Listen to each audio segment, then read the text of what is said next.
Hi everyone, it's Tom Mackie here. I'm coming from sunny Portugal. It's been a brilliant week and I've come to this location overlooking this traditional fishing village to do a sunset.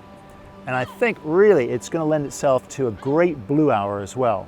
Now I know we've done blue hour videos before, but this is going to have a little twist on it. I'm going to do a pan-stitched blue hour and take you through that. Okay, so let's start with planning the shot. When is blue hour? Bizarrely, it's not actually an hour. It's about a half an hour after sunset, and it lasts for only about 10 minutes when the lighting is at its optimal time to shoot. Okay, let's start with camera settings. Let's choose an aperture. We don't have any foreground here. It drops away to the sea, so we're going to choose the optimal aperture of f8. Unless, say, you want to get those little bursts of light on the street lights, then you could stop the lens down to say 11, 16, and so forth. But when you do that, you soften the image a little bit. It's probably not going to be that obvious with a blue hour shot, but just be aware of it. Now, I'm going to use one of my prime lenses, 24mm prime lens. I know that I can shoot at, say, f11 and still get those really nice sunbursts or starbursts. Okay. ISO. Now we've got it on a tripod. You don't need to whack the ISO up because it's at night. Just leave it at 100. Okay, the exposure mode. Now what exposure mode should we use? Now I normally use aperture priority because I've set the f-stop at f8.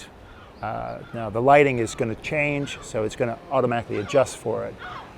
But we're going to have a stitch pan, so we need to maintain the same exposure throughout the series of the stitch pan. So we're going to switch to manual, and we're going to set our exposure when the light levels get just right, and then do our stitch pan. So please excuse our noisy friends here.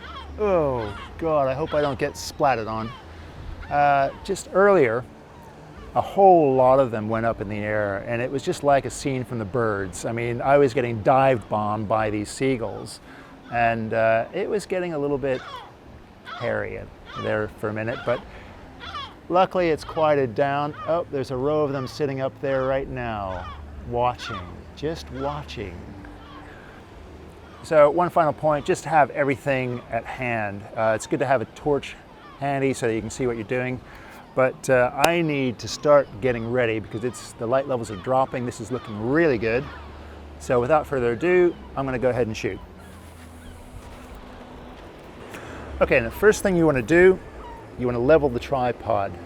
Now, the nice thing about this tripod is it has a leveling base, so I can just undo that. Got a spirit level right here. Just line that up, tighten that down, and that's level. Next, level the camera. Okay. And then just pan around, make sure the bubble is level. That's great. Okay. Now we're ready to go.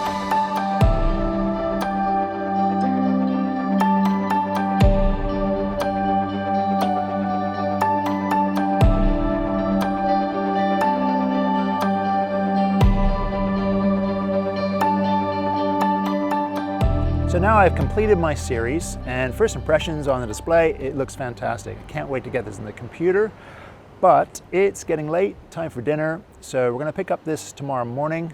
I'll take you through all the steps on how to stitch these together.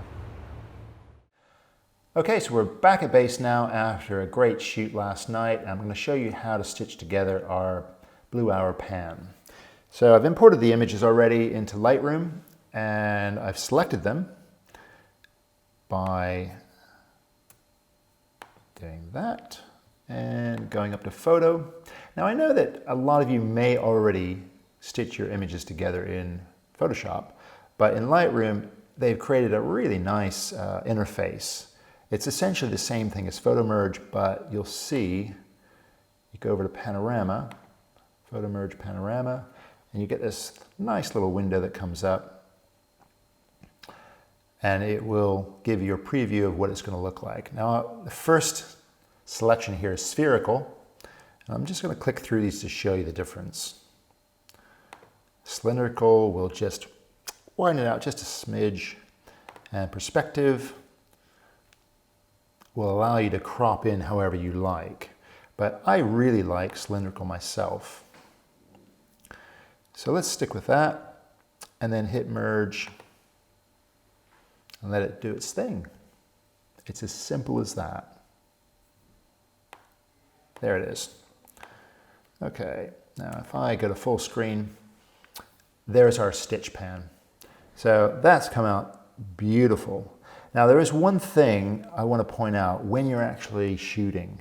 Now these were 30-second exposures. You don't really want to go a great deal longer than that because as you're shooting, the light levels are dropping each time. So what you're going to end up with is from, say, the first image to the last image, you might have an exposure difference of a half a stop or a stop or something like that if you take too long to do that. So you want to be fairly swift, do your stitch pan up to 30 seconds. I wouldn't go any more than that. Then your lights are going to start blowing out anyway. But and then you're going to create a nice even exposure across your whole panoramic. Okay, so that's how you stitch them together. It's quite simple and easy, as you can see. Now, I would probably go through and make some final adjustments to the image, take out anything I need to, and do finish it off in, say, Lightroom and using Nik maybe. And that's it. So for more tips and advice, check out our website, landscapephotographyiq.com, and I hope to see you again soon. Bye.